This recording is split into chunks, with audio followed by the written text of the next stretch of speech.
Good morning, PWCS families, and welcome to the Family Engagement Series session today. My name is Yanette Boyd, and I am the Supervisor for Family and Community Engagement. Today's session will be presented in the requested language of English and will be recorded. The session today is Specialty Programs Information Session for elementary students. At this time, I would like to welcome our presenter for today. Her name is Amy Hart, and she is the coordinator for advanced academics and specialty programs here with Prince William County Schools. Welcome, Amy.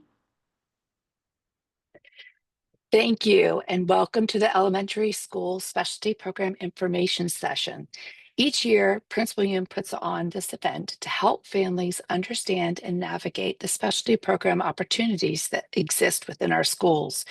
There are a few people I would like to introduce to you as we start this session. Again, my name is Amy Hart. I am one of the coordinators at Advanced Academics and Specialty Programs, and also joining us is my counterpart coordinator, Dr. Laura Evans, and our newly appointed supervisor, Jennifer Kavanaugh. After the presentation, we will give time for you to ask questions, and if you stay on after the presentation, to answer those questions. Many questions are going to be answered as we go through this presentation, but also can be found on our specialty program website. That is now being dropped into chat. Remember, we are recording this session, and we will post it to our specialty program website, and a copy of this recording will be sent to the email account you registered for this session. If you missed something, do not worry. You can come back to this recording for reference.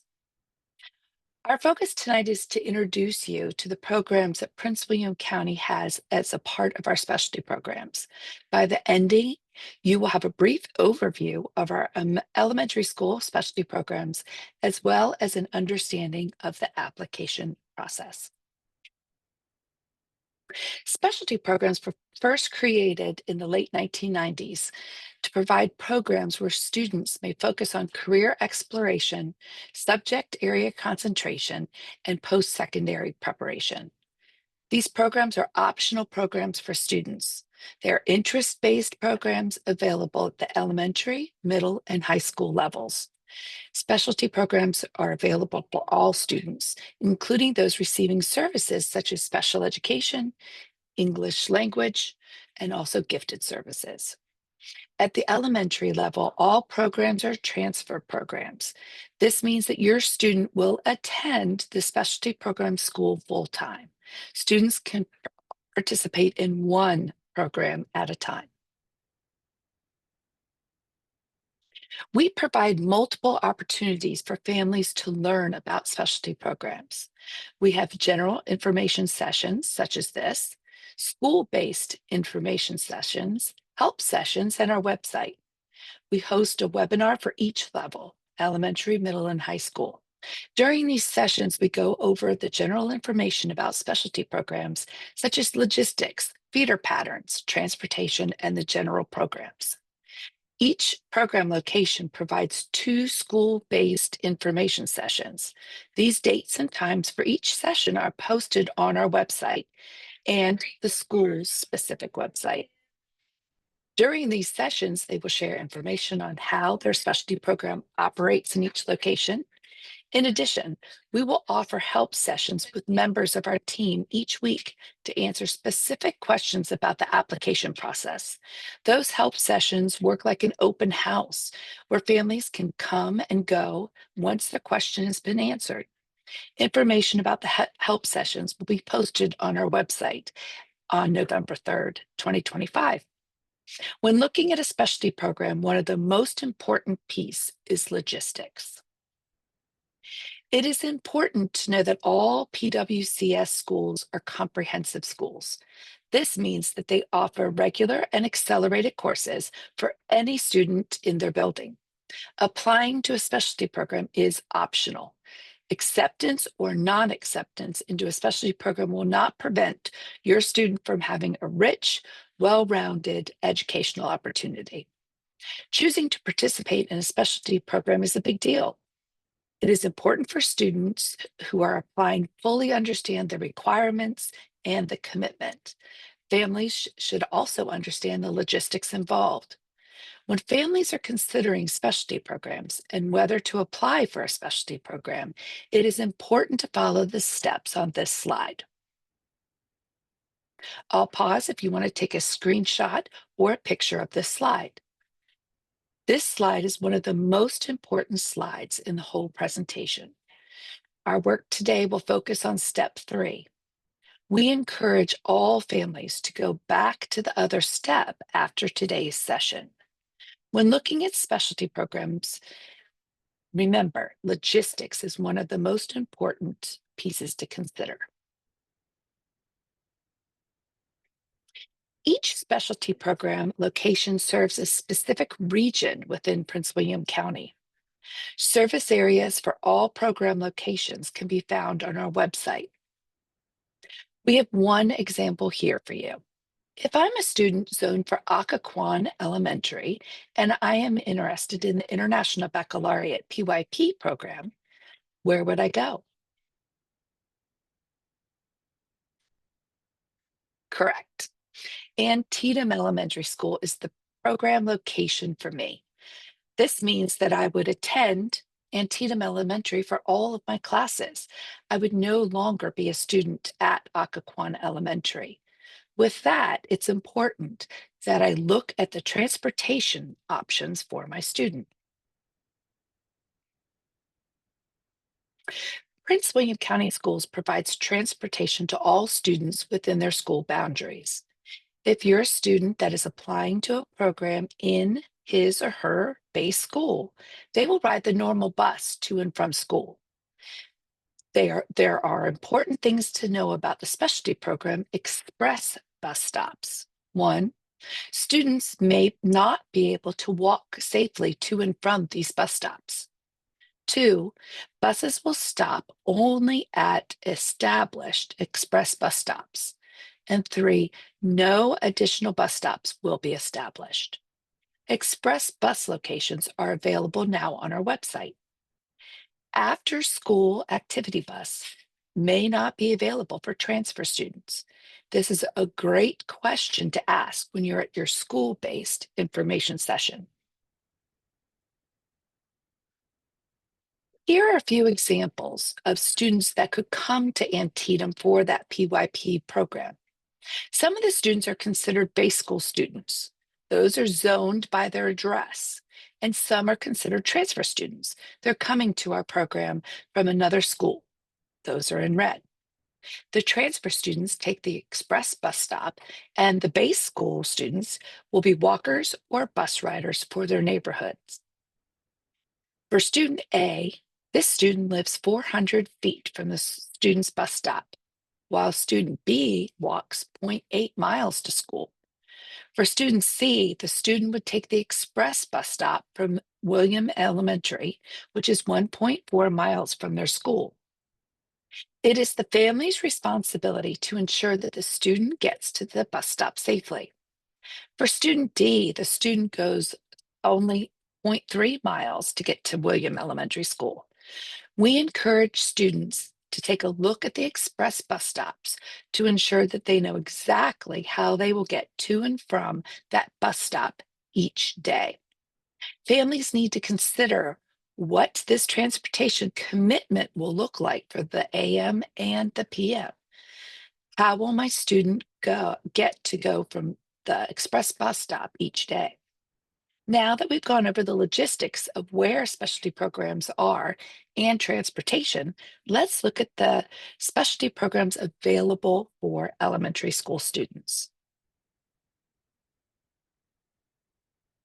Here are our 3 specialty programs available for elementary students: the International Baccalaureate Primary Years Program, a traditional school program, and world language programs.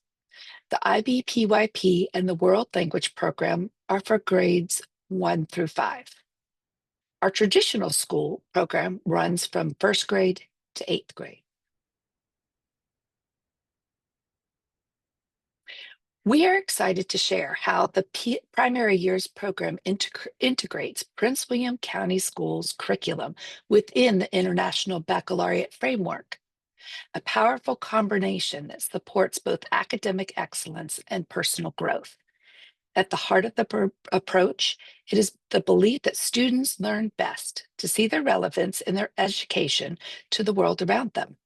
That's why our students explore 6 global transdisciplinary themes that transcend traditional subject boundaries to encourage deep inquiry into real-world issues. These themes help students make meaningful connections across disciplines and cultures, fostering a global mindset. What makes this framework truly special is that the students are at the center of all learning. The IB model encourages student agency, voice, and choice, empowering learners to take ownership of their education.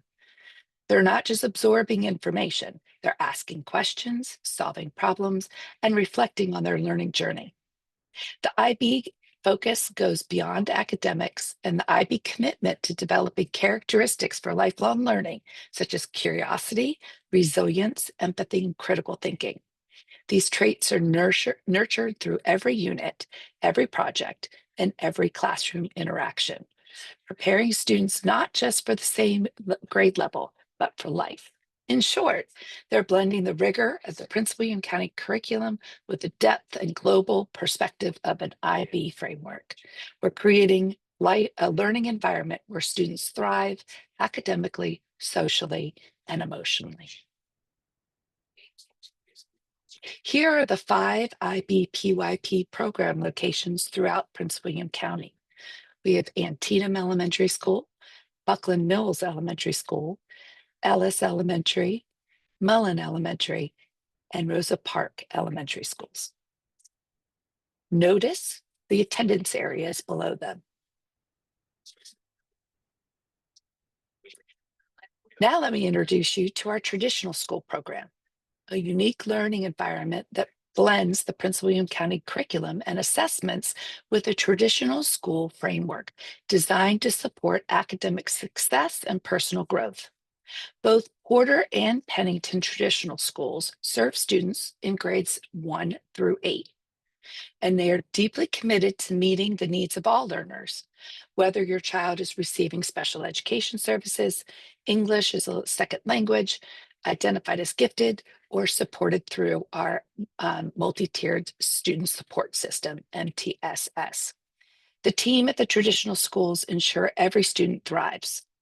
One of the ways the traditional schools foster a sense of unity and pride is through our school uniform policy.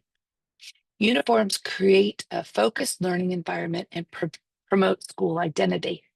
Beyond the classroom, students have access to a variety of club sports and academic clubs, offering opportunities to explore their interests, build friendships, and develop leadership skills.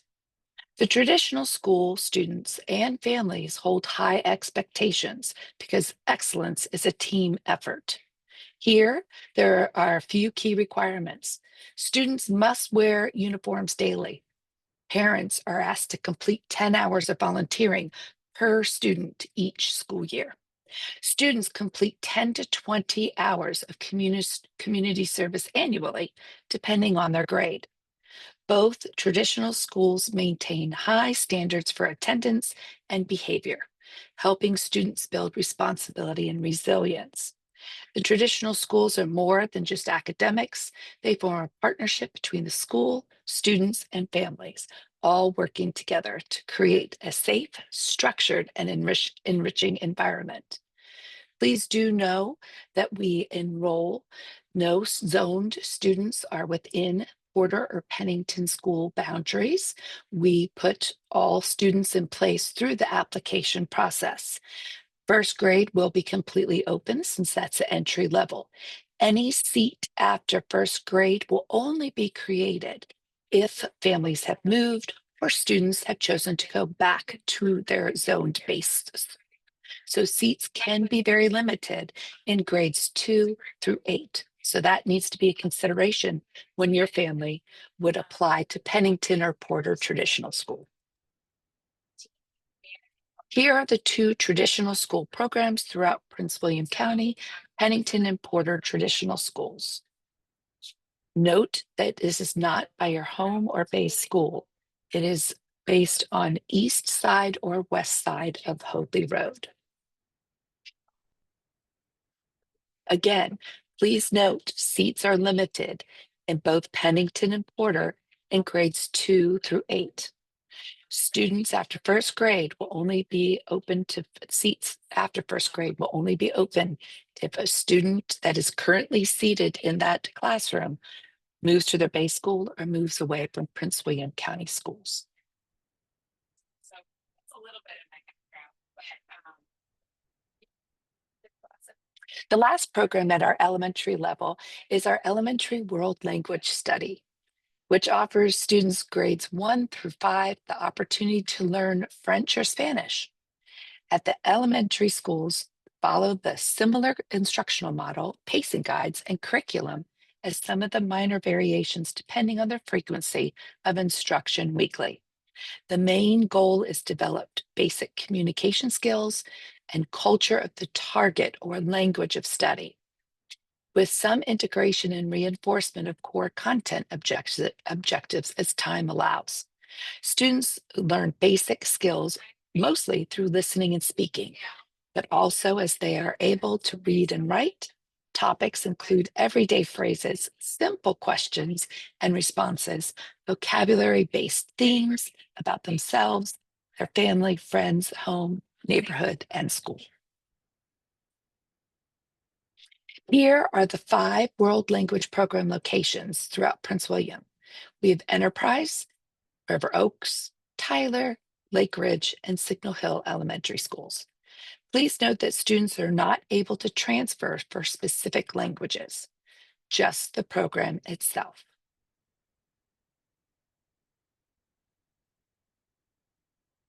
Here's the application timeline. We're going to be working right now on researching programs and attending those information sessions. This is the first webinar for elementary school, but there'll also be school-specific information nights. Our application will open on November 3rd. You have until February 1st to submit your application. There is no preference to applications submitted earlier versus later.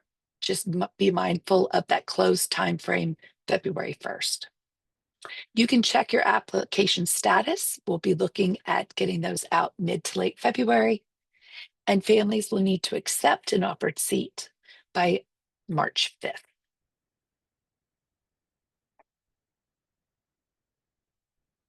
All communications come through the online registration system.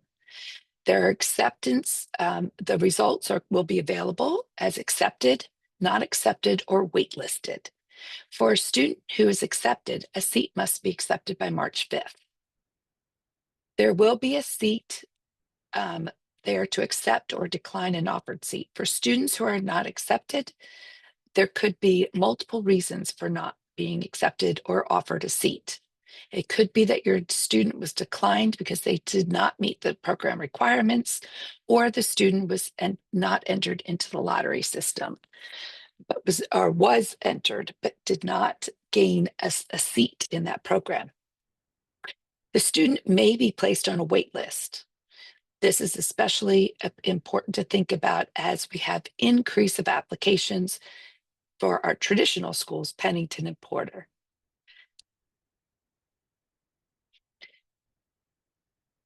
Now let's look at the application demonstration. This year, we have a new application system. It's going to use an online registration.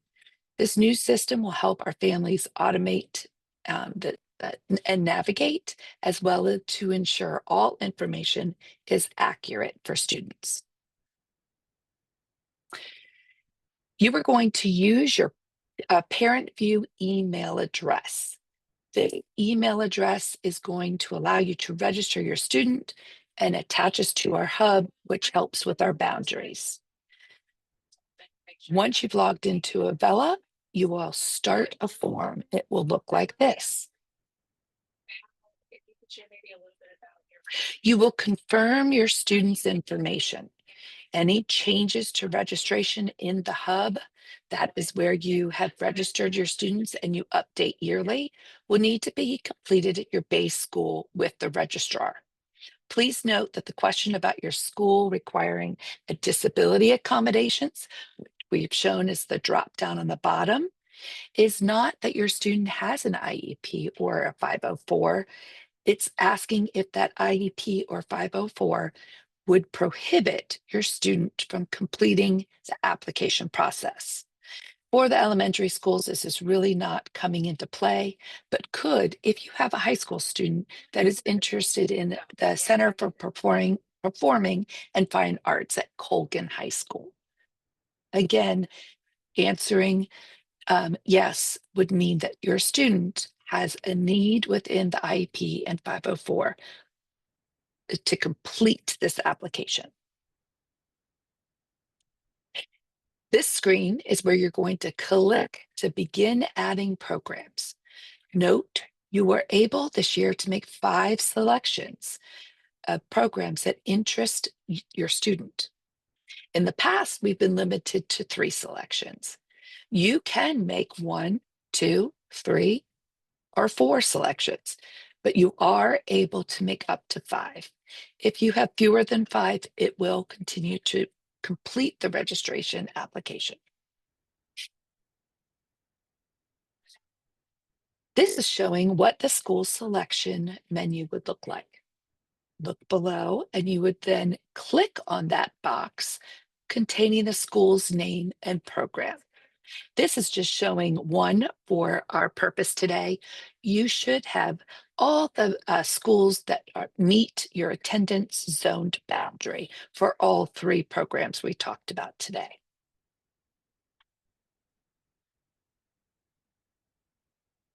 This slide is showing that you have selected Edom Elementary for the IBPYP program.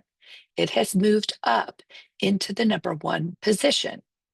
You have 2 choices here. You can add another program if you would like, or you could click that red circle to the right of Antietam Elementary to delete this choice if you accidentally chose it to help you then proceed. Notice on that blue tab, there are the 6 dots. That is able to move and slide to change order of the 5 up to 5 programs you could select. Next, you will be asked to answer if your student has a sibling at the school with the program you are applying to for the following school year. You will have that drop down to check yes or no.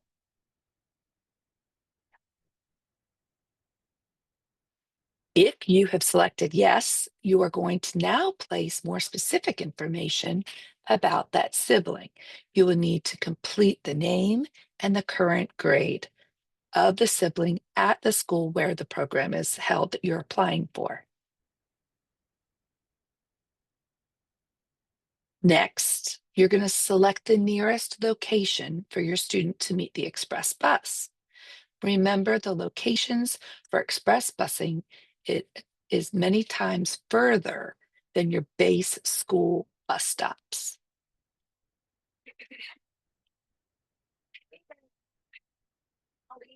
For this slide, you're going to be asked to sign and type in your name. That is going to be your signature to show that you agree that you meet the requirements for the program. It's also including the part that concerning the VSHL athletic eligibility. This would not come into play for an elementary school student, but it will show on this page. By signing, it means that you understand that. You can go and get more information, but again, it does not apply to our elementary students. At the bottom of the screen, you will see that Submit button. This screen is showing that green submitted rectangle, which signals that I have correctly submitted the application. If you click on the snowman, shish kebab, or the 3 dots to the right, you can get a choice to view, edit, or delete the application form that you have submitted.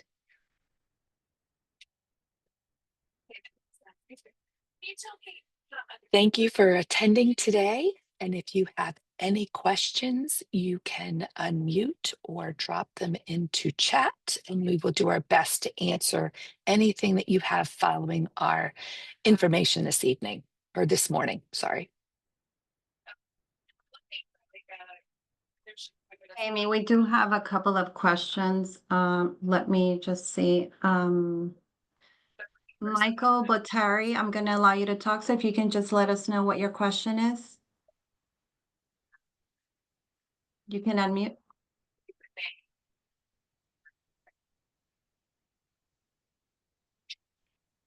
Mr. Bottari?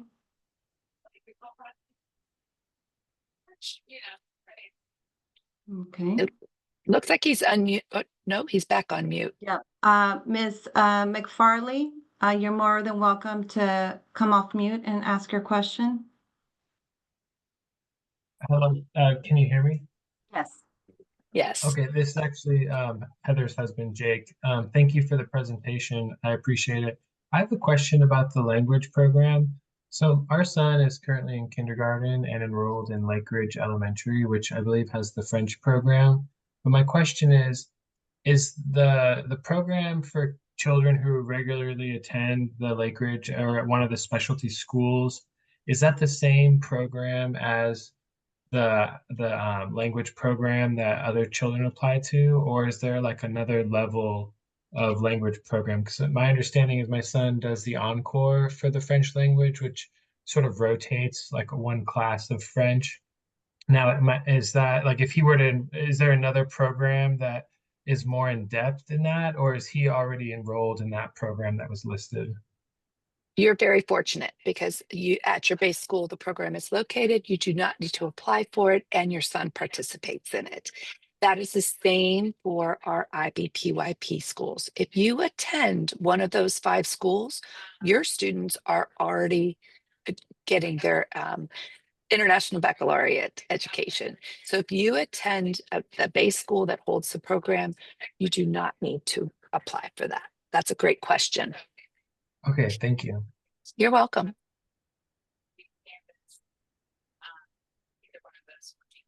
All right. Ms. Naima Lee, you're more than welcome to come off mute to ask your question. Okay, thank you. Can you hear me? Yes, ma'am. We can.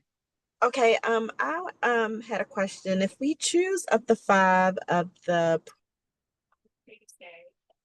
Whoops, you slipped back on mute.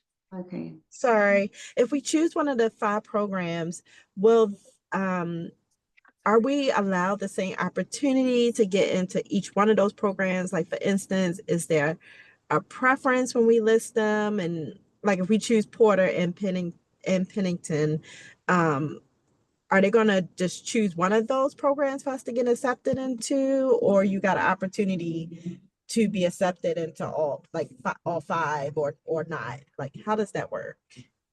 The order is going to be important for that. So you're going to rank them. We try to put students in that lottery for the most preferred program. If your student did not gain a seat into Porter or Pennington, whichever school is in your boundaries, then you would get hopefully your second choice.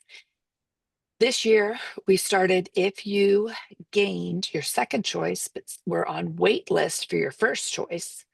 If you were moved from that wait list, you were given the option to accept that seat. So accepting a seat into a second or third choice would not affect the ability to stay on a wait list to gain a seat, but it offered the opportunity to start within a program that you preferred, but it was not your top choice. Does that make sense?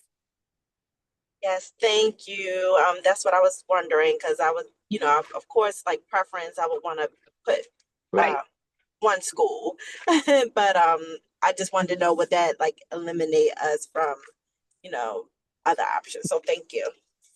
You're welcome. Right. Let's see.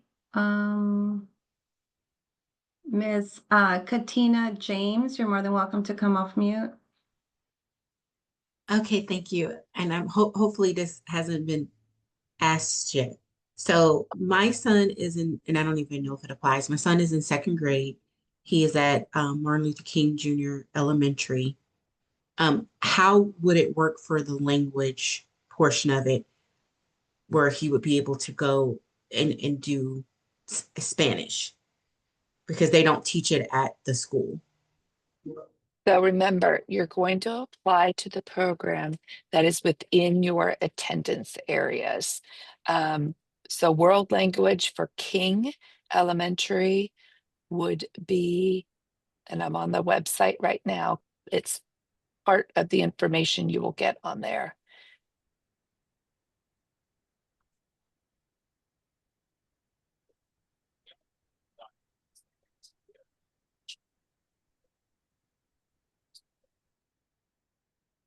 Excuse, I'm trying to read this and do this at the same time.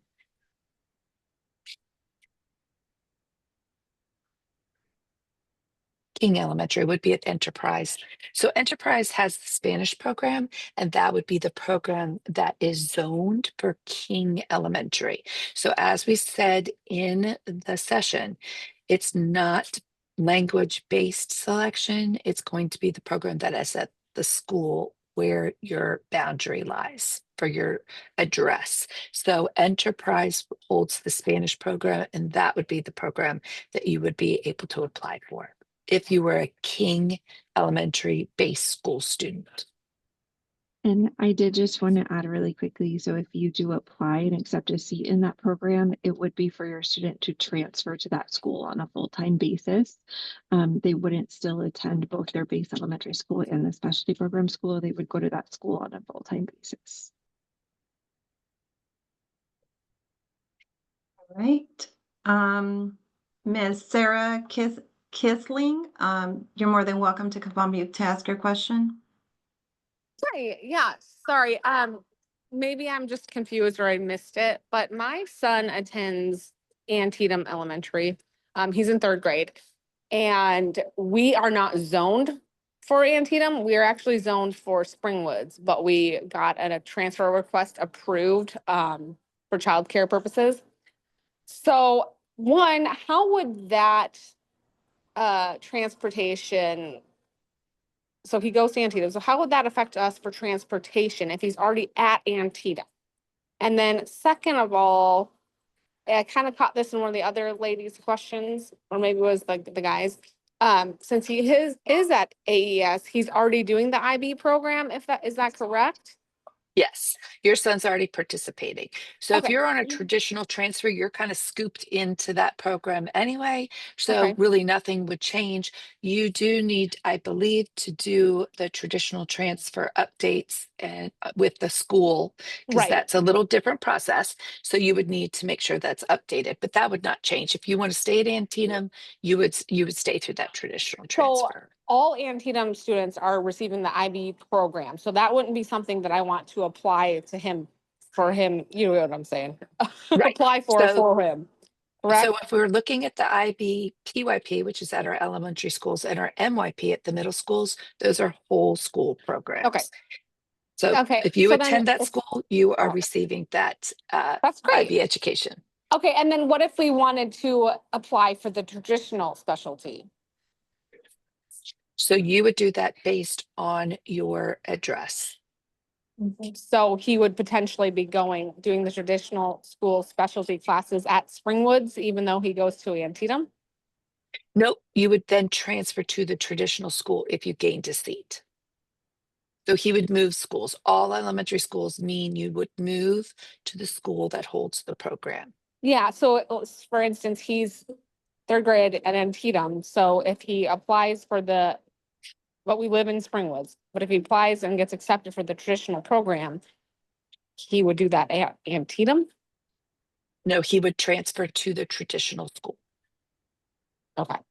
So Antietam is not a traditional school. No, that is an Okay. IB So PYP there's no school. overlap. Okay. Sorry, that's where I got confused. Okay. That's okay. And so then we will get information in the future about gifted programs? Like special classes or advanced classes? That's a good question. And it really does get confused because we're called advanced academics. Yeah. So the gifted to receive gifted services, you must complete the eligibility process. So you would contact your gifted resource teacher. There's Okay. one at every school, Okay. elementary, middle, and high school. And you would talk to that resource teacher about putting your student through the eligibility process. That is Okay. a different entity. It's similar to ours, and we do a lot of collaboration, but that Okay. eligibility process is much different than the application process. If your student was identified, they can do both: participate in a specialty program and receive gifted services. Like I said, there are gifted resource teachers at every school. So Oh, once you are identified at Prince William, that would transfer to any school you attended to. okay, great. Thank you so much. You're welcome.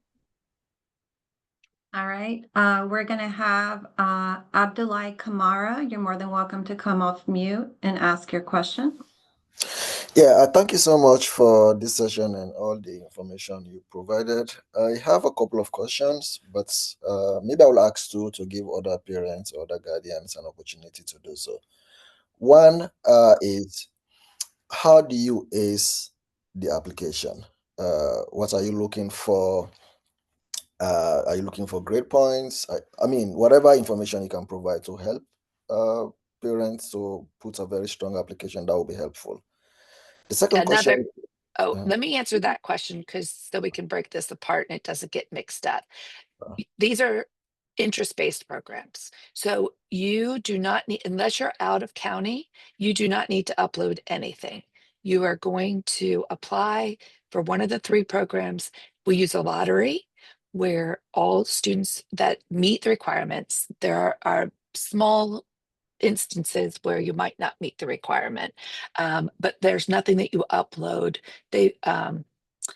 And you're put into the lottery is run, and then seats are offered. So it's not merit based, it's interest based. So there's no, you don't need to present a case for your student to be able to go into the lottery for a program. Got it. Thank you. The second question is, if a student has an interest in participating into two of these programs, you said they can only apply to one program at a time. Is there an Yes. opportunity maybe to start one program, graduate from that, and then do the other one after maybe 1 or 2 years? So you can apply to attend, let's say you want to try the world language school. If your student that you now want to do the IB PYP program, you could then apply the next year, but you wouldn't stay at the school where you were receiving the world language or your base school. You would now transfer to the IB PYP school. So you have to be careful thinking about, do you want your student to be moving from population to population within these schools? Because that is a strong consideration, especially for our elementary school students. Those home-based friends are important, or the friends they make within their school programs. So changing schools frequently sometimes offsets those abilities to form those foundational relationships. That makes sense? Super helpful. Thank you so much. I will You're lower welcome. my hand, I will raise it. Maybe you will reach back to me. Thank you. Bye. Bye. All right, we're gonna take a couple more questions. Now, Ms. Eula Maposa, you're more than welcome to come off mute and ask your question. Hi, yeah, good morning. My question is surrounding class average, particularly in the traditional school. What's the average class size? So the class sizes are going to be similar. We are site-based managed with our budgets, but they do try to stay within that 22, 25, 26 range, unless they're Title I. The lower grades do have lower class sizes due to that federal mandate. But the principals take their budget and decide class sizes, support teachers, all those hirings. But we do try to stay within a manageable size for sure. I will say for some of our programs, if the zoned or the school that you're applying for have uh, a overage of zoned students. So let's say they're their enrollment is over 100%, they're going to limit or have no seats available. They don't want to compound the problem of overcrowding by allowing students outside of their zoned area. So seats in certain programs can be affected by overcrowding. So that is a consideration. If your student attends a school that has a specialty program, we're not going to make that problem harder for that school to deal with. They just would not have seats available or very few. Okay, thank you. You're welcome. All right. Daniel Powell, you're more than welcome to come off mute and ask your question. Hi, yes, thank you so very much. Really appreciate this information that was shared and provided today. My question, I had two parts.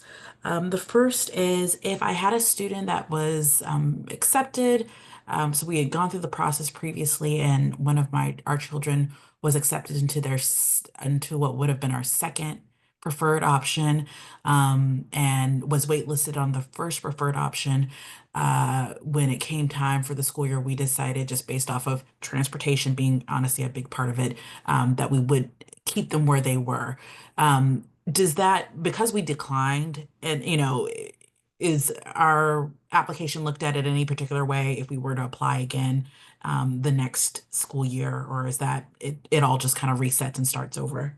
It resets and starts over. If you Wonderful. do have a wait seat on a wait list, those restart also. So if your student is on a wait list from last year's application, you will need to reapply into that program. That's a very good point that we need to kind of consider. But you're never held back for a decision of logistics for your family. You can apply and you'll be placed in the lottery as if this was your first time applying. We want our students and families to have the options that work for their interests. Wonderful. And then my second question, you spoke to it, I just wanted to confirm. It sounds like, is there a priority given to siblings? So if I have a student that is I have a student that's in one of the traditional schools, and we're hoping to bring their sibling over to the traditional school in the coming year.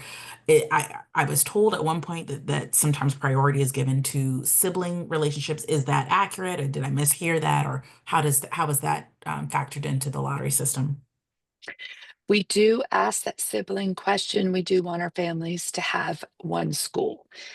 You are put into the lottery, but if there's very few limited seats, we do give priority to those siblings to try to keep families with younger children at the same school.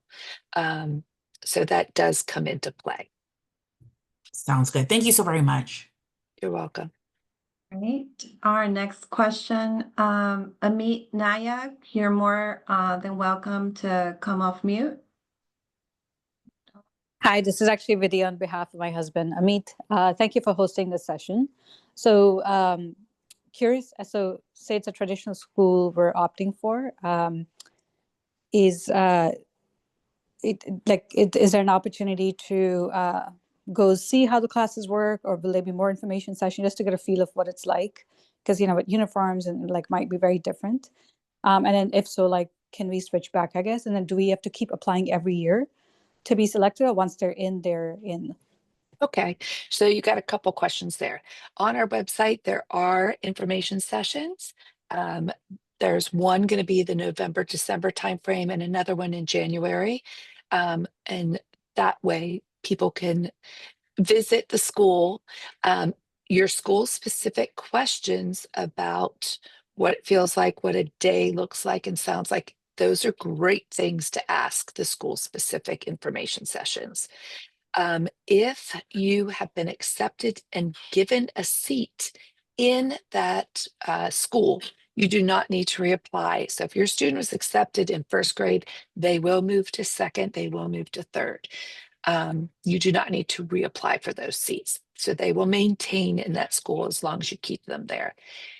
You also asked, could you change your mind? You can always go back to your base school. Your zoned base school based on your address is always welcome as an option for all of our families. Okay, thank you. You're welcome.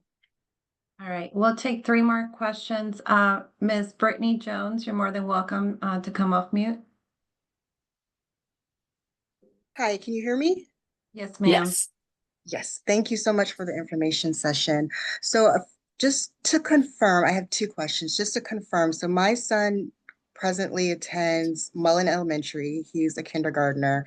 So you're saying that the primary year's IB program, once he goes to 1st grade, will already be integrated into his curriculum, correct? For all students? So if you attend one of the 5 PYP schools as a zone student, it starts in kindergarten. We just are Oh, not taking transfers until 1st grade. So those transfer students would start in 1st grade. If you're a zone student, you start getting your IB education starting in kindergarten, and you do not oh, need to okay. apply for that. You are already part of that program. It's a whole school program. Okay, so skipping ahead a lot of years. So in high school, unless it's different for high school students, you would have the choice to attend IB classes or not, and then it would indicate on your transcript that you were attending IB classes. And I noticed from Mullen, specifically kindergarten, it doesn't say anything about IB. Does that change once you get to high school? Yes. So the DP or CP, the diploma year or career program, would be something you would apply for at the high school level. So you need to apply if you're coming from Mullen. You could Mhm, look for the NYP program over at Unity Braxton if you mhm. wanted to stay within the IB, and then you would move hopefully then over for the IB program over at Unity Reed. Okay. And then my last question, as far as the language programs, so again, going to high school, because that was my experience, within the IB program, you could choose whether between the 2 languages that we were offered, French or Spanish. So in kindergarten, there's also a language program at his elementary school. Is this IB language, or will that transfer to IB language once he goes to middle school? And then, like you said, he'd have to apply again for the diploma program in high school? Right. So the world language is embedded into the International Baccalaureate education. So Okay. your student is receiving a language very similar to a world language school.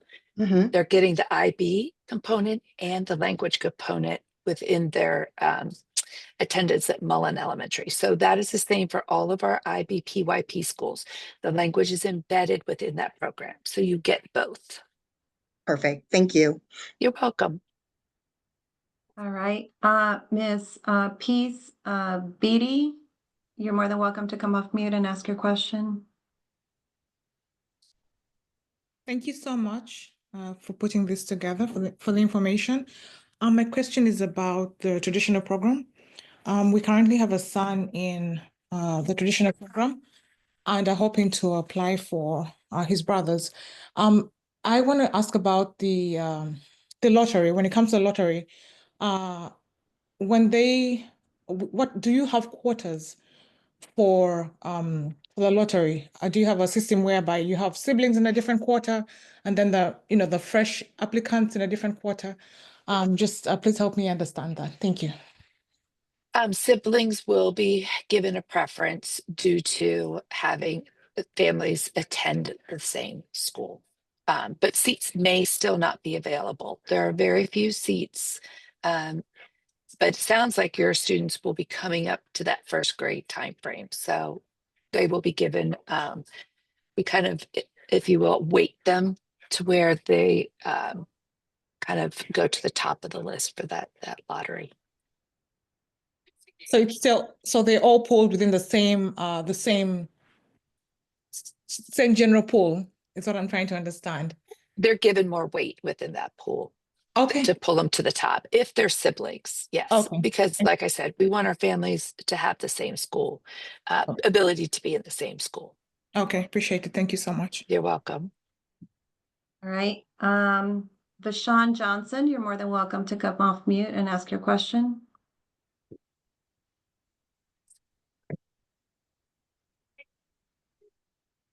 Vashawn Johnson. Okay, hi. Hi. Hi, actually, you can skip me because someone previous before me answered my question. Will you, I do want to know the website. Sorry, I missed it. Will you guys be sending that information out after this meeting? Sam, I will make sure to include today's video recording along with the presentation, contact information, and I'll include the website on there as well. Wonderful. Thank you. All right, and we'll take one more for today. Erin Estevez, you're more than welcome to come off mute and ask your question. Hi, thanks so much. My question was, I know you mentioned that each elementary school has their own gifted resource teacher, and that's a separate program. What about the magnet schools? I know, for example, that the Nokesville school is listed as a magnet school, but what's the relationship between that and these programs? Nokesville School is listed as a magnet school. They don't Yeah, on have the a website. Okay, they don't have a program. That would be something that you might need to talk to the principal at Nokesville as to how that works. Since they don't have a specialty program, you wouldn't be applying for that. I knew they do go K-8, so it may be a situation to where that traditional transfer may come into play for that school. And the traditional transfer is principal based and situation based by student and family need. So that would be something you would explore most likely through that principal. Okay, is there a magnet program more generally that's a specialty program, or is that's not really a recognized sort of organization for PWC? All the applications that we're speaking on have programs that are part of the specialty programs. That is a magnet school. It may be because it is a K-8 that they do give families options to participate to keep their children at the same school through middle school, but that is not within the specialty program application process. Perfect. Okay, thank you so much. I appreciate it. You're welcome. All right. So those are all the questions we are going to take for today. As I said, I will be sending out the video recording today, as well as the presentation and contact information for advanced academics and specialty programs. Should you have any questions, you're more than welcome to reach out directly. I have posted in the chat the link for today's survey. If you would just take a few minutes to fill it out, let us know how we're doing and any type of programming that you would like to see in the future. So thank you all so much, and I hope you all have a wonderful, wonderful day today. Have a good one.